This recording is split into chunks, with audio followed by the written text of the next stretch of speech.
Hola a todos, sean bienvenidos a otra sesión más de nuestro curso sobre filosofía de la ciencia aquí en el Pensamiento en Llamas.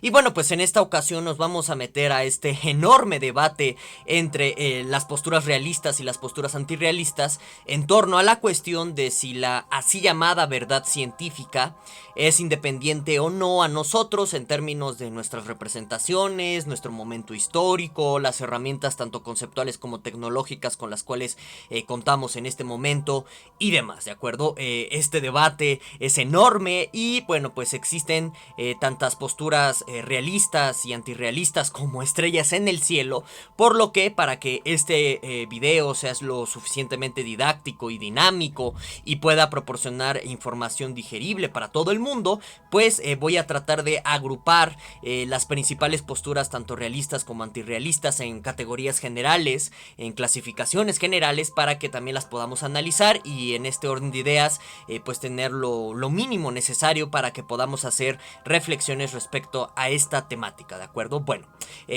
para cerrar el preámbulo de la presente sesión, brevemente te recuerdo que me puedes dejar todas tus quejas, dudas, comentarios y demás aquí abajo en la cajita de los comentarios, o bien a través de este super chat que se despliega durante los estrenos en vivo de estos videos. También te pido que me des like para que podamos llegar a más personitas, ¿de acuerdo?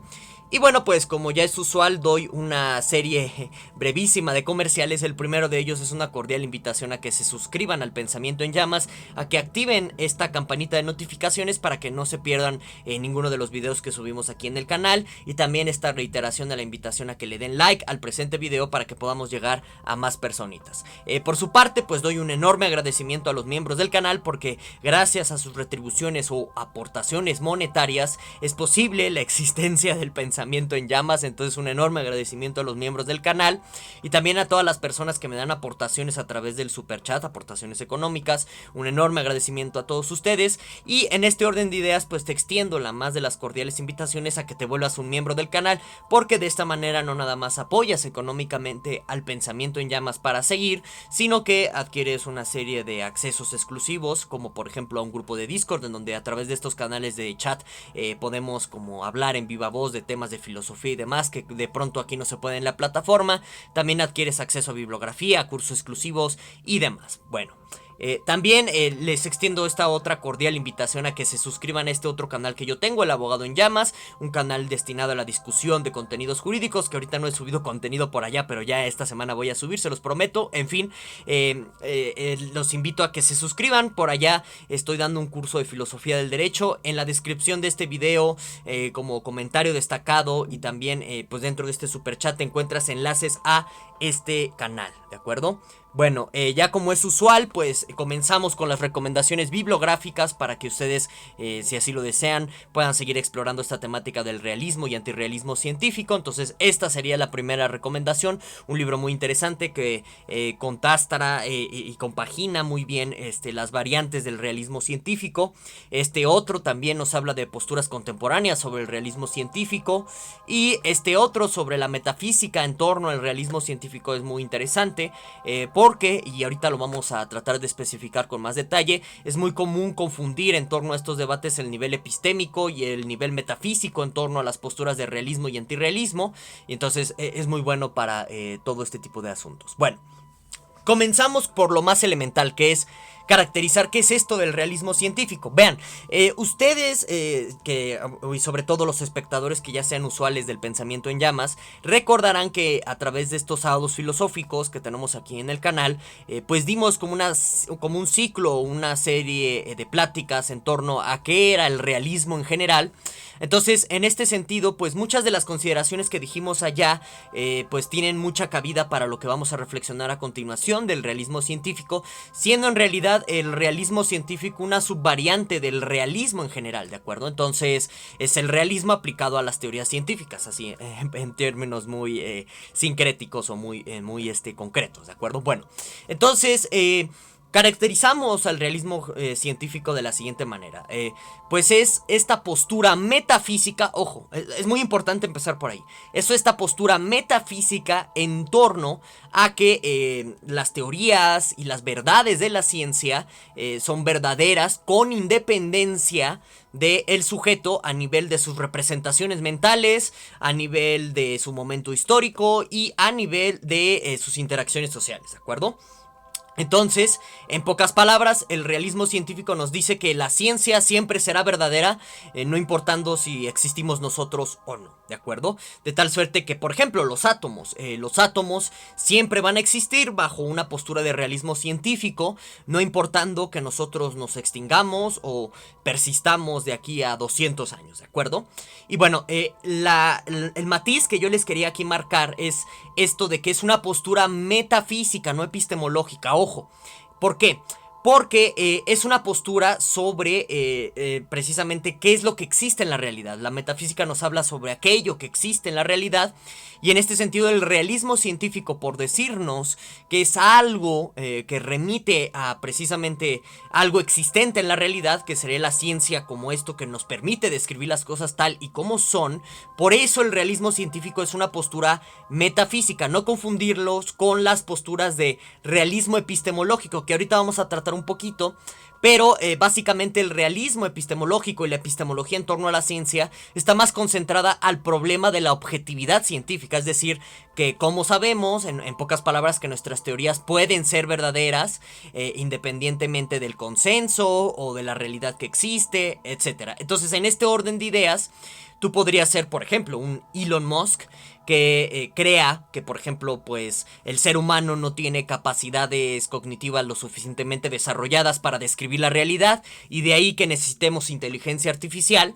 Entonces, en ese sentido, a nivel epistemológico, alguien como Elon Musk es un escéptico, no cree que nosotros podamos conocer toda la realidad, sin embargo es un realista. ¿En qué sentido? En el sentido en el que Elon Musk cree que aún así, a pesar de nuestras limitadas capacidades cognitivas como seres humanos, existe una realidad allá afuera de nosotros como sujetos limitados, que, bueno, pues esta realidad puede ser descrita o capturada de alguna manera. Entonces, ahí está la diferencia a nivel epistémico y metafísico en torno al realismo. Es muy importante, de nuevo, para que no empecemos con trivializaciones y pseudodebates, ¿de acuerdo? Bueno, ahora, al contrario de la postura realista, pues tenemos el antirrealismo científico, que pues en pocas palabras lo único que nos diría es que lo que nos describen las teorías científicas y esto que consideramos como verdades científicas, pues no existen con independencia del sujeto, ¿de acuerdo? De tal suerte que si el día de mañana nos morimos, ¿no? Se extingue la raza humana, pues no tiene sentido seguir pensando que existen los átomos, ¿de acuerdo? Ahora, ojo y mucho cuidado con esto. Una postura de antirrealismo científico no implica una negación de la objetividad científica. ¿Por qué? Porque la objetividad científica dentro de una postura antirrealista se va a entender no en términos de correspondencia con la realidad, sino se va a entender en términos de criterios de la comunidad para verificar conocimientos, criterios de la misma comunidad para contrastarlos, criterios de la discusión. Es decir, que la objetividad dentro del realismo científico se construye desde las interacciones humanas, desde el consenso comunitario, etcétera, ¿de acuerdo? Entonces, por eso, de nuevo, esta importante diferencia de la discusión del realismo científico a nivel epistémico y metafísico, ¿de acuerdo? No hay que confundir ambas. Tú puedes negar que la ciencia describa una realidad en sí y no por ello pierdes la noción de objetividad científica. ¿De acuerdo? Esto es algo muy importante, sobre todo para nuestros días, que veo, sobre todo aquí en YouTube, como muchas caricaturas en torno a las posturas del antirrealismo científico. Entonces, importante la diferencia, ¿de acuerdo? Y bueno, empezamos con estas principales categorizaciones o agrupaciones de las posturas tanto de realismo como de antirrealismo científico. Vamos a ir exponiéndolas en su sentido dialéctico, es decir, en términos de, mira, este es un conjunto de posturas realistas y pues se le opondría a este otro conjunto de posturas antirrealistas. Las vamos a exponer en ese sentido para que sea más dinámico y no nos prolonguemos demasiado en la exposición, ¿de acuerdo? Entonces, el primer tipo de realismo científico que tendríamos sería uno muy compaginado respecto al realismo ingenuo en general. Tenemos un video aquí en el canal sobre el realismo ingenuo, por si gustas ir a checarlo. Y bueno, recuerden ustedes que el realismo ingenuo pues es esta postura que nos dice que tal y como nosotros percibimos y tal y como nosotros pensamos a la realidad es así, ¿de acuerdo? Entonces, el realismo ingenuo dentro de las posturas de realismo científico, lo que nos dirían es, ¿sabes qué? Mira, las teorías científicas tal y como las tenemos ahorita, sí nos están hablando de la realidad existente y se acabó, ¿de acuerdo? Entonces, este tipo de posturas de realismo científico ingenuo las podríamos tener presentes como en la comunidad científica estándar, o sea, el científico va al laboratorio, observa en el microscopio y cree que lo que está mirando existe sin más. Y ahí se acabó la cosa. Por eso podríamos nosotros tratar de explicar el comportamiento de los científicos a nivel de compromisos metafísicos u ontológicos en términos del realismo científico ingenuo, ¿de acuerdo? No quiere decir que esto lo asuman en la práctica, pero nos permite nos permite entender pues sus compromisos ontológicos, ¿de acuerdo? Bueno, ¿cuál es el gran problema que tiene en general este tipo de posturas catalogadas así en torno al realismo científico ingenuo o como realismo científico ingenuo? Que no explican el cambio de las teorías a través del tiempo y en este sentido no explica el carácter acumulativo del conocimiento científico. ¿En qué sentido? En el sentido en el que pues las teorías científicas se refutan conforme pasa el tiempo. Si eres kuhniano puedes hablar en términos de que cambian de paradigma. Entonces, en este orden de ideas, pues una postura de realismo científico ingenuo no logra explicar ese cambio en la ciencia, ¿de acuerdo? Porque si las cosas son tal y como nosotros las percibimos y las pensamos a través de las teorías científicas, pues no debería haber cambio científico, ¿de acuerdo? Pero existe, por lo tanto, este es un problema que tienen estas posturas generales de realismo científico ingenuo. Y bueno, contrapuestas a directamente el cambio, contrapuestas al conjunto de posturas de realismo ingenuo en la ciencia, pues tenemos este tipo de antirrealismo científico que también es ingenuo, ahorita les explico por qué, que básicamente destacan demasiado la cuestión del cambio de las teorías científicas a través del tiempo como un punto de contraataque del realismo científico ingenuo. Y entonces en este sentido pues tenemos característicamente presentado este tipo de posturas en la obra de Kuhn, en la de Feyerabend, en la de Laudan. Por supuesto, cada una de estas filosofías de las ciencias, de los ya mencionados de Kuhn, de Feyerabend y Laudan, tienen especificidades y particularidades muy concretas, ¿de acuerdo? Por lo que si los estoy agrupando aquí, simplemente es para dar esta panorámica general. No nos da el tiempo para explicar cada una de ellas, ¿de acuerdo? Pero bueno, es importante que tengan ustedes esto a la vista. ¿Y por qué lo podemos catalogar como un antirrealismo científico ingenuo? Aquel que dice que pues no, la ciencia no está describiendo directamente la realidad por la consideración del cambio científico. Y bueno, la ingenuidad en este sentido, que no es algo peyorativo o un insulto, ese es un término técnico, pues estaría presente en términos de pensar también que la ciencia cambia en automático simplemente porque hay variación en las teorías históricas, ¿de acuerdo? O sea, la cuestión aquí ingenua se presentaría en términos de creer que la ciencia no describe para nada la realidad porque en automático vemos este cambio en las teorías científicas, sobre todo si comparamos los modelos cosmológicos de Ptolomeo y Copérnico, ¿sí? Y en este orden de ideas pues pensamos o llegamos a la conclusión de que el cambio científico es tal cual se presenta, ¿no? Entonces por eso esta es una postura antirrealista ingenua. Y pues el gran problema que tiene aquí este tipo de posturas en general es explicar por qué en última instancia las teorías científicas funcionan. O sea, si cambian constantemente las teorías científicas, porque hay algunas que en determinados momentos sí parecen funcionar y en otros no. ¿Será acaso porque la ciencia va progresando o va acumulando conocimientos para describir cada vez mejor el cosmos o lo que realmente está sucediendo en la realidad? Si ese es el caso, entonces estas posturas de antirrealismo científico ingenuo tienen un problema grave para explicar esto, ¿de acuerdo? Aunque hay especificidades en cada uno de estos tres autores que les menciono que tratarían de darle la vuelta al asunto, pero no puedo abarcarlos por brevedad de tiempo, pero téngalo esto en el radar, ¿de acuerdo? Bueno, ahora, también tenemos otra postura antirrealista científica de carácter fenomenalista. Este tipo de posturas en filosofía de la ciencia emergen de influencias de la filosofía kantiana, Ya saben que para Kant, en términos muy generales, lo único que podemos conocer son los fenómenos, no a la cosa en sí. Y entonces, en este orden de ideas, en las filosofías de la ciencia que tienen este tipo de posturas antirrealistas científicas de carácter fenomenalista, que están presentes en personajes como Ernest Mach, el Círculo de Viena, Putnam, Bohr y un sociólogo llamado Wolbach, bueno, pues básicamente lo que nos dirían es que lo único que puede conocer la ciencia es el fenómeno, no el número, no las cosas en sí. Y en este orden de ideas, pues el conocimiento científico está limitado siempre a lo que nuestras capacidades cognitivas pueden apreciar de la realidad y a lo que pues nuestras mismas herramientas conceptuales disponen para pensar al mundo, ¿de acuerdo? Se le suele considerar esta postura como antirrealista porque en sí, bajo esta óptica o bajo estas perspectivas, esta es la lectura estándar, la ciencia no describiría la realidad en sí con independencia de nosotros, sino que la está describiendo en convergencia o en armonía respecto a las limitaciones del ser humano que al aplicar conceptos pues crea fenómenos, ¿de acuerdo? Ahora, ¿cuál es el gran problema que tienen este tipo de posturas? Recuerden, ¿no? También estos puntos de vista sobre que la ciencia solamente puede describir fenómenos tiene sus particularidades en Kant, en Mach, en el Círculo de Viena, en Putnam, en Bohr y en Wolmar. Por lo que, pues la discusión es todavía más amplia.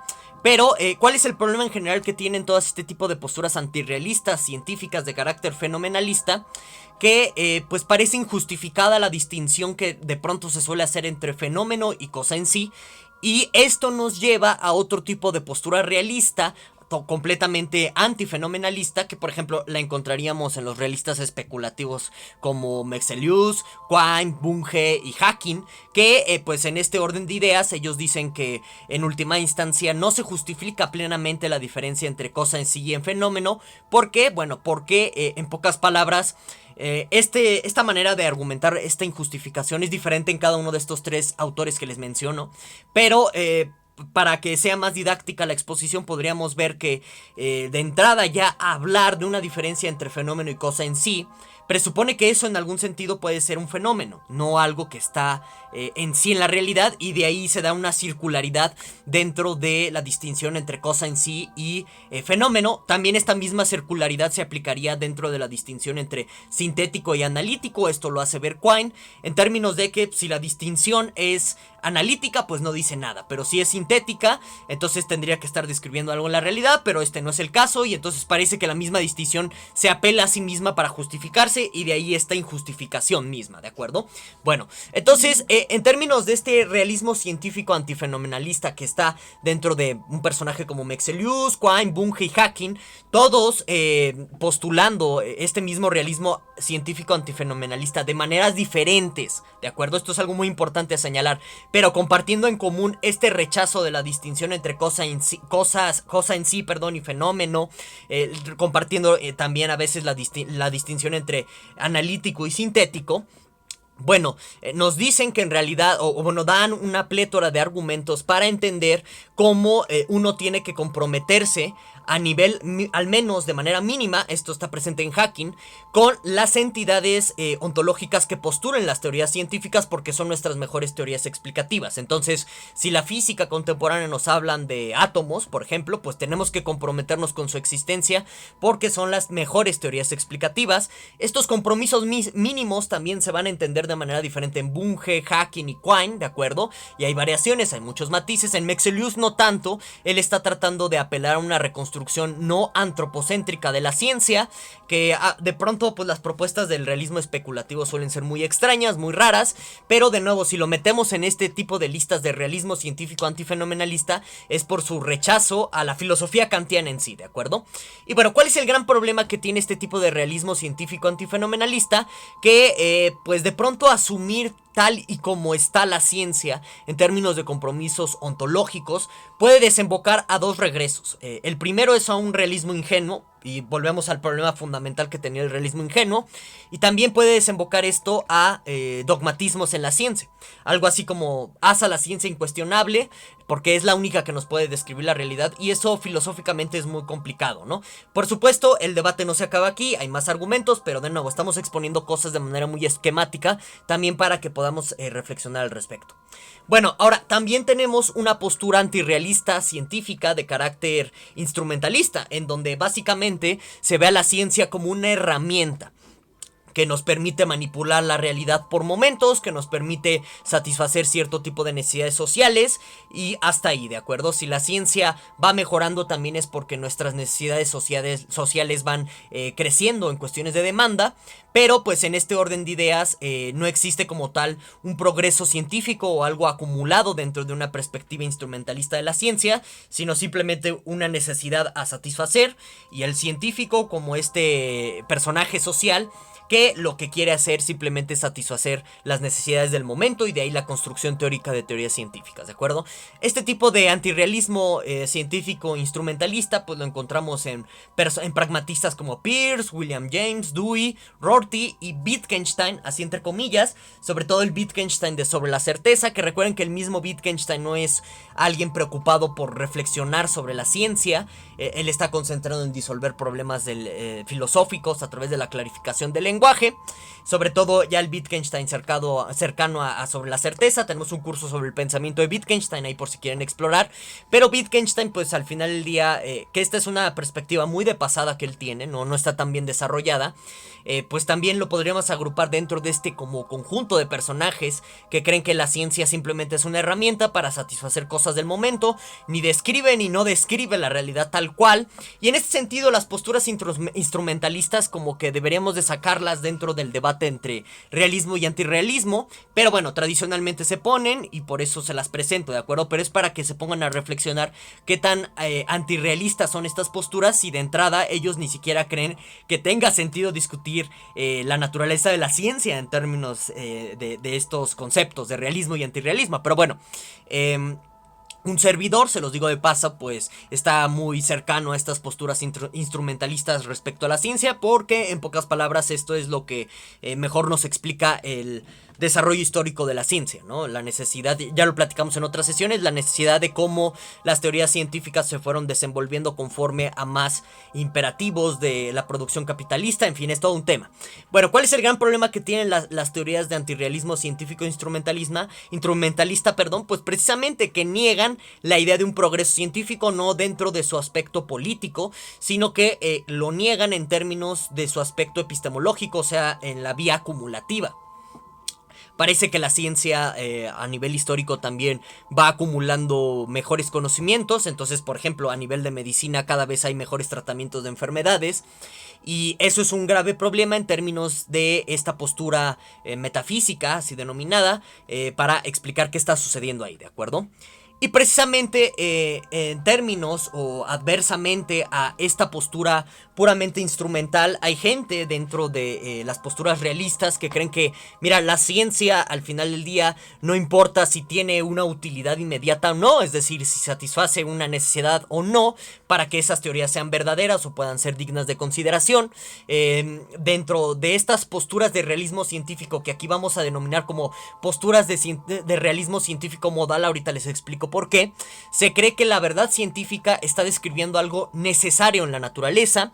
También se puede creer en este orden de ideas que la verdad científica está describiendo condiciones necesarias y suficientes de los fenómenos, es decir, las causas que lo originarían, y en este sentido permiten la predicción del comportamiento. Y bueno, ¿por qué le denomino modal? Precisamente por este énfasis en la cuestión de la necesidad y la causalidad, que dentro de un enfoque de lógica contemporánea, pues la causalidad se entiende en términos contrafácticos, como vimos en un video pasado en este curso, y esta manera de entender a la modalidad en un sentido contrafáctico, pues se orienta a una lectura de lógica modal. En fin, es todo un tema, ya lo exploramos. Volviendo aquí al punto, pues dentro de estas posturas de realismo científico modal tendrías a Aristóteles. Dentro de la filosofía analítica hay lecturas contemporáneas de él en términos de lógicas modales con Armstrong y demás. Ya sé que pues, los tomistas ahorita van a saltar de la silla, está bien, salten, no hay problema. Y bueno, pues sería modal porque precisamente está caracterizando a la verdad científica en términos de necesidad.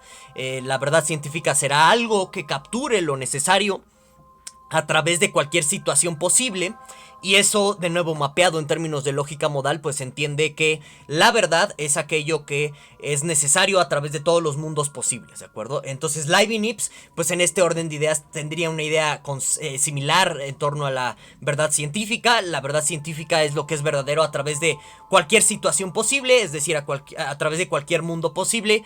Lewis, bajo su realismo modal, que bueno, es muy debatible y casi nadie lo acepta, de pensar o creer que todos los mundos posibles son reales, igual de reales. Aquí se vería la verdad científica como aquello que es necesario para todo mundo posible. Kripke pensaría exactamente lo mismo, aunque tiene una lectura diferente de la modalidad según el sistema K. En fin, es todo un tema en donde la verdad se entiende como proporciones necesarias a través de cualquier mundo posible. Y a través de Kripke pues se seguiría esto que se conoce como la postura de los términos de clase natural, algo en filosofía de la ciencia, que nos dice que términos como el agua es H2O siempre va a ser verdadero porque H2O refiere a la naturaleza o a la esencia de los objetos, y esto es algo necesario, ¿de acuerdo? Entonces, este es un tipo de realismo científico basado en la modalidad. Y bueno, el gran problema que tienen estos enfoques en general, uno de ellos, el principal y el primordial, es el inductivismo en ciencias naturales, lo cual ya discutimos sobre todo en el video de la sesión pasada, cómo de pronto, por ejemplo en Aristóteles se menosprecia la investigación inductiva por considerar que nada más está capturando lo contingente y no lo necesario. Pero pues muchas ciencias naturales proceden de manera inductiva, la biología, incluso la física experimental hasta cierto punto, también la química, proceden de manera inductiva, y entonces implicaría quitarles el estatus de ciencia, lo cual es muy problemático. Y bueno, entonces el inductivismo es un problema para todas estas posturas de realismo científico modal, no se acopla al modo en que las prácticas científicas se desenvuelven. Y también el tema de la navaja de Occam es problemático para las posturas de realismo modal, no tanto para la postura kripkeana, pero puede ser que sí para Aristóteles, por ejemplo en términos de simplificación de la teoría de las cuatro causas. Podremos pensar en una única causa. Esta es una vieja objeción por parte de los estoicos. En términos de Lewis con el texto sobre la pluralidad de los mundos, pues sí, evidentemente navaja de Occam destruye por completo esto. En términos de que nosotros tenemos que adoptar las teorías con menor cantidad de entidades metafísicas postuladas porque son explicativamente más breves, más sintéticas, y como regla de la experiencia, pues lo más breve y lo más sintético suele ser lo que mejor funciona, lo que mejor explica la realidad, ¿no? Esas serían como las razones detrás de navaja de Occam. Por supuesto, todo esto sigue siendo muy debatible, pero bueno, hasta aquí lo vamos a dejar. Espero que les haya gustado el video de la presente sesión, que los haga reflexionar mucho. Ya saben que me pueden dar un like para que podamos llegar a más personitas. Me puedes dejar todas tus dudas, críticas y comentarios aquí abajo. Y bueno, pues nos veríamos hasta la siguiente sesión. Bye bye a todos.